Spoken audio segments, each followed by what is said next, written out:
Alright guys, this is it finally. Yeah, it's the last one. Yep, for our trauma section.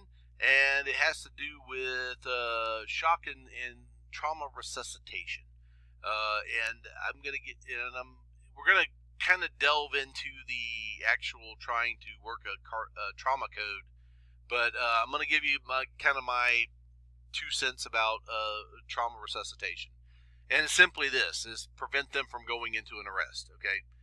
As dumb as that sounds, because again, the mortality of the patient going into cardiac arrest while in the EMS setting, the chances of survival are very slim. So prevent them. Aggressive treatment is usually the best course of action here, okay? So hypovolemia, again, these guys, there's a reduction in the blood volume, not only blood, but again, caused by hemorrhage or fluid loss, inadequate fluid intake, a loss in the third spaces. All of these things can cause hypotension, okay? And again, by the way, there's other causes for shock, by the way, or the low blood pressure. Could it be a vascular problem? Is it a cardiac pump problem? Is it a neurogenic problem where the vessels are too big? And we have to figure that out, which one it is. So it's not always just that there's a leak somewhere, okay? When it really boils down to it, there's 3 things that can fail. The pump can actually fail. The pipes are broken. The pipes are too big. Or again, or there's not enough fluid in the pipes, okay? If it boils down to that is the essence of dealing with trauma care and hemodynamics of a patient, okay? So consider those. Again, multi-system trauma, by the way, affects both the nervous system, the respiratory system, cardiovascular system, okay? Shock trauma resuscitation is care for multi-system trauma. Again, make sure that they don't go into, you want to keep them out of that shock state. They're probably going to be in stage 1 or stage 2 shock when you get there, and trying to keep them from getting into the decompensated or stage 3 or the irreversible stage 4. That's where we don't want them to be, okay? Airway protection with an extraglottic airway device, intubation, or actually using RSI, okay? I will tell you that the problem with RSIing a patient in shock is that you're probably, the drugs that you're going to give in order to have them do that is going to probably cause them to have a lower blood pressure. So keep that in mind. If the patient's already unconscious, unresponsive, you don't need drugs to intubate them, okay? Again, unless they're clenched or there's some reason why. If you've got an OPA in their mouth, there's a probably 99% chance that you can get them intubated, okay? So again, how do we deal with these people? Again, O2 saturations above 96%, 94 to 99, right? Initiate a large bore access, and then rapidly infuse the fluids. Hopefully your fluids are going to be blood products, but if you don't have blood products, again, normal salines. Just remember, if we're adding volume without red blood cells, we're not really doing the patient too much good there, okay? So energy and heat production, again, decrease drastically. Keep them warm, okay? Stop them from shivering. That burns up more energy. It requires more oxygen. Keep them warm. Keep them warm. If it's hot for you, it's probably about right for the patient, all right? So keep them, again, the decreased body temperature also affects clotting. So again, the critical enzymes do not function efficiently, so keep them warm, keep them warm, keep them warm. And again, if you disrupt oxygen use, remember that that's going to decrease metabolism, which is going to increase acidosis, which is going to make them worse. It's going to take them more energy to get out of that little acidotic hole, okay? So again, administer fluids to keep the body temperature close to body temperature. Again, blankets to cover, and then keep the ambulance a little bit warmer, okay? If you are hot, probably it's about the right temperature for the patient, all right? Again, gently make sure that we do body splitting, align all the limbs. The long spine board, by the way, is a actual splint, technically. It's a full body splint, okay? Especially when you're dealing with multi-system trauma. This ensures that any movement of the limbs while it be packaging and loaded for transport, and the movement will be actually limited, all right? Now, again, the best way to reduce trauma mortality is to drive them to a trauma surgeon as quickly as possible. Long and short, get them to the hospital, okay? There's been a lot of times in this class that I've instructed you guys, there's some times we got to stay there and get things done. This is one of those cases where staying and playing, if their patient is critical, it's a really bad idea, okay? Yeah, this is the one, get them and get them going, okay? Again, VFib, we can fix that. VTAC, that's stable, we can fix that. Bradycardia, we can fix that. Bleeding to death, we can't fix that, okay? It takes warm blood, cold steel, neither of which we have, okay? Now, again, your platinum 10 minutes, or the golden period, for those of you that have been arguing about that question, yes. So again, use air method services when you're going to have a extended transport time. It's going to be over 45 minutes to be thinking air transport at that point. So again, by the way, when a person's under extreme stress, their heart rate goes up, their stroke volume goes up, the pressure goes up. What happens if they got a leak? Oops. Yeah, guess what? They're going to bleed out faster. By the way, they release glucose and insulin into the bloodstream because, again, it's trying to metabolize more sugar so that it can actually work. So you're going to start burning a lot of fuel with these guys, okay? Again, remember, not getting excited is actually a good thing. Keeping them calm is a great thing. And describe what happened during the care and why. Let your patient show them that you're confident and show them that you know what you're doing. It instills confidence into them. It relaxes them. It makes them, again, it doesn't let that catecholamine release go out through their system. They calm down. They're going to do better. Okay? Now, by the way, things that we can control. Airway obstruction, controllable airway obstruction. Can we control external hemorrhage? We can try to stop it. Pneumothorax, yeah, we can help fix that. Hypothermia, yeah, we can fix that. So fix the things that you can fix, okay? Without a doubt. Now, again, your non-critical patients, again, it says 80%. I'd say probably 90% are these guys. Again, you direct the care towards the specific injury. And again, but again, if the patient's status changes, it's okay to change gears and say, you know what, I thought that the local hospital could handle this. They can't. I'm going to go ahead and take them to a trauma center. That's perfectly okay to do. Now, your pediatric patients, remember, they're still growing. By the way, they usually have blunt trauma from auto impacts, falls, abuse. Again, the larger ratio of body surface area, the volume compared to the adults. They lose heat quickly. Keep them covered up. All right? The organs are closer together, so therefore your multi-system trauma is probably going to be more frequent. Their limbs are actually a little bit shorter, and they have less subcutaneous fat.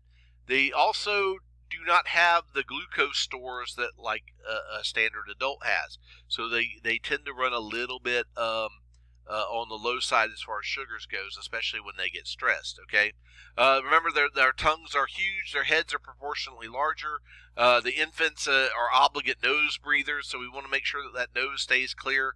And any type of skeletal fractures, remember, their skeletal system is kind of built to bend a little bit, okay? So, and it protects it from fractures. So when you do have fractures, it probably took a significant amount of energy exchange in order for that to happen.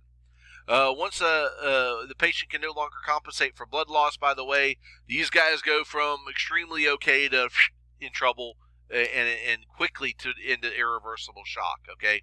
That curve for an adult is kind of this number right here. For a kid, it's like, okay. So, again, multi-system trauma, same kind of rules for adults. Just remember that they drop off a lot quicker. Remember their differences in anatomy and physiology, and maintain the airway in a neutral position, making sure you got padding up underneath the shoulders. Again, make sure you use the proper type of airway. Make sure to continue to initiate intravenous access as you would an adult. And consider using IO especially if they're in a shock state already. Remember, they're probably going to be in vascular collapse. It's going to be hard to get that IV, so don't be afraid to go to the IO in these cases. Pregnant patients, I think we kind of touched on this a lot during pregnancy and during the abdominal part. Long and the short, guys, if they're involved in trauma, they really need to be evaluated at the hospital. And the most common cause of maternal and fetal mortality, the reason the baby usually dies is because mom usually dies, okay? So again, the blood volume of a pregnant female is increased to about 150% of normal. So they can have 45 to 50% more blood volume. Their heart rates are up 10 to 15 beats a minute. The blood pressure actually falls by somewhere around 10 millimeters of mercury. So remember that they have a higher oxygen demand. So keep these things in mind. And by the way, they don't show shock symptoms until the fetus is probably well past the endangered area, okay? So the best way you treat the fetus is you treat mom and you treat them correctly. Don't forget about the abrupta placenta or a uterine wall tear or a ruptured uterus with these patients, okay? You remember the abdomen is a dynamic as the pregnancy progresses, and it can cause problems, all right? Cardiac arrest from hypovolemia has a very poor prognosis. And again, I want to double stress this one. Field C-sections are not to be done by paramedics. Way too much risk, not enough benefit. Don't even think it, all right? Again, the seat belts, remember that seat belts are great for making sure that you don't, but with a pregnant patient, you can get an abrupta placenta or fetal death because of that. And the lap belt alone, by the way, make sure that pregnant patients know to put the lap belt below the weight, on the actual hips. It's a very good teaching point that you can use for those pregnant patients, okay? By the way, unfortunately, we got people that like to beat up pregnant ladies. And again, if you got any abuse, you need to let the emergency department know. Or remember, in the state of Florida, you are required to report these as abuse cases to law enforcement. Okay. Again, watch for signs of hemorrhage. Critical that you stop the bleeding early in the process. And again, fluid resuscitation is a good way. But remember, probably this is going to require a surgical intervention in order to do that. Bariatric patients, remember, they've got increased blood volume, they have increased cardiac output, but they're also at a higher risk for cardiac failure, cardiac arrest, and arrhythmias from that. Okay, so less able to accommodate for stressful injuries. They don't like to be hypovolemic too much, okay? So again, they have multiple organ involvement usually, and more serious is the pulmonary complications. So keep that in mind as far as making sure that the patient is still able to breathe with our bigger patients. They usually, by the way, are diabetics. They usually have other medical problems that complicate our care. If you're a normal weight patient, if you're a bariatric patient, your mortality is 6 times greater than it is for the normal weight patient, okay? So again, you watch out for your bariatrics. And by the way, again, keep them warm, by the way. Contrary to popular belief, all that insulation, they can still get hypothermic on you. All right, so again, bring enough people to provide a safe lift for your crew, by the way. Yeah, don't try to have the 2 littlest girls put the 600-pounder in the back of the truck, especially if it's a standard stretcher, okay? No, we need make sure that you got plenty of hands in which to do that. Your geriatric patient, again, they usually have coexisting medical problems, and the bones are a little bit more brittle. They have reduced hearing, eyesight, reflexes. They are sometimes unable to keep their balance. They can accommodate for the great fluctuations in fluid volume, okay? They do have a higher pain tolerance. They just don't feel it, and so therefore you're going to have that. So again, usually your pre-existing conditions are already there, cardiac, respiratory problems. So again, and they are less able to tolerate a shock state, kind of a really important part there. Again, geriatrics, especially if they've been involved in trauma, put them on a heart monitor. If they have hit their chest, that's a very good indication that they could have a cardiac contusion, which causes dysrhythmias, which means put them on a monitor. All right. Again, cognitively impaired patients, they usually have a hard problem with communicating. Get to their level if you're going to communicate with these folks, okay? They can be a little bit uncooperative, especially when they get stressed, okay? You guys are going to love DTAC, by the way. I can tell you that. Again, development, is try to use simple, open-ended sentences and be patient with these guys. Autistic patients, remember, they can't handle the stimulus overload that a traumatic event usually occurs, okay? So, again, difficult to understand information, and they have abnormal social interactions usually. So, again, remember to with the autistic kids, try to take away the stimuli and be patient with them, okay? They're really important. Level of care, again, you're untrained bystander, you got EMRs, emergency medical technicians, advanced EMTs, again, other paramedics. You could have air medical personnel, which are, again, or critical care paramedic personnel.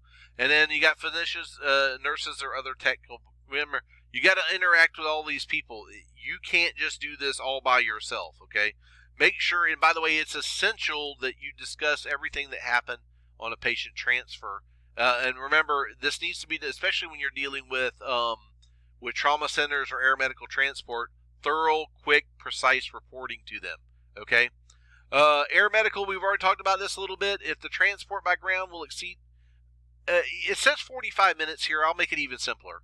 If I can get there faster by ambulance, by ground, than I can by an aircraft, include their spool up time, roughly around, let's say 7 minutes for the fun of it, and transfer of care time, let's say 10 minutes, so that's 17 minutes plus their flight there, flight back, okay? So that's where that 45-minute rule comes into play here. That's kind of the rule. But if I think I can get there faster by ground, guys, do it, all right? Part 2, helicopter transport, $28,000 is the current rate of pay for a flight, okay? To save one, again, just, if I can get there faster by ground, do I really need to use the aircraft? This is something I want you to think about. It's a, risk versus benefit. Again, yes, time matters. I don't want to discount that factor. And will 2 minutes maybe make a detriment to the patient outcomes? I know of cases where it has, okay? But again, take a good look at your patient. Take a good look. Do I really need to give them a $28,000 bill for something I could have taken by ground? Okay? Something to think about, okay? And by the way, they use helicopters in all different situations. They can use them for search and rescues. It's not like that is. Now, research and trauma, by the way, anti-shock garments, when I first started in the business, back when Fred Flintstone used to drive around with his feet, the pneumatic anti-shock garment was actually used a lot. What we found out is when used in the wrong way, this garment, again, what it did is it inflated the legs and inflated the abdomen. It kind of shunted the blood. The theory is it shunted blood back into the central system. Again, problem number 1, the surgeons hated them. Problem number 2, the ED docs would rip them off, or worse yet, they'd cut them. And you lose a $2,000 pair of mass trousers.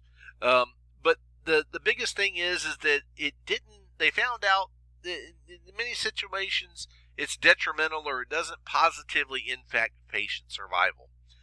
I can also tell you I've seen these garments work and keep somebody alive until they got to the hospital, and watch the trauma surgeon cut off the legs, and immediately the blood pressure dropped and they died. But again, you got to really stop and think about the traumatic mechanism, and were we prolonging things? Again, the idea behind these guys is you would fluid resuscitate, returning blood volume to them, and then at that point, then release the mass trousers and do it slowly and methodically. And unfortunately that didn't usually happen. But the other thing is that we used them inappropriately, and I think that's why. Capillary refill is actually a poor indication of the patient's circulatory status, okay? I think that it's good for, like, your kids. I think for adults, I think it's good for if you're comparing one limb to another, it's pretty good. Administration of oxygen, I think it's kind of important for that, okay? So again, rapid infusion of isotonic solutions, okay? It may actually increase patient mortality. Keep the blood pressure 80 to 90. Again, 90 systolic is kind of the number we're shooting for. We don't want to go above that. And again, they really need whole blood, okay? The problem with crystalloids are they kind of throw off the blood chemistries, as well as they can dislodge clots and increase rates of volume of an internal hemorrhage. So again, there's a trade-off to giving them too much of the isotonic solutions, okay? So judicious use of fluid, okay? Blood pressure 90 systolic, okay? That's where you're gunning for. Not 120, 130, 90 systolic, okay? That's where you need to be. Remember, if the pressure's up, they're going to bleed faster. Something to think about, all right? And my last thing about this is with your patients in dealing with trauma, prevent them from going into arrest. The sooner we can prevent that, the better, okay? Once they do arrest, the chances of them surviving, very slim, okay? Prevent them from going into the arrest, whether it be a prevention mechanism or once we get there, making sure that the patient has good oxygenation and ventilation and maintaining that 90 systolic blood pressure to get them to a trauma surgeon. That's our trick. All right, guys, that's it for trauma. Yay, we're done. I'll see you all in the next one.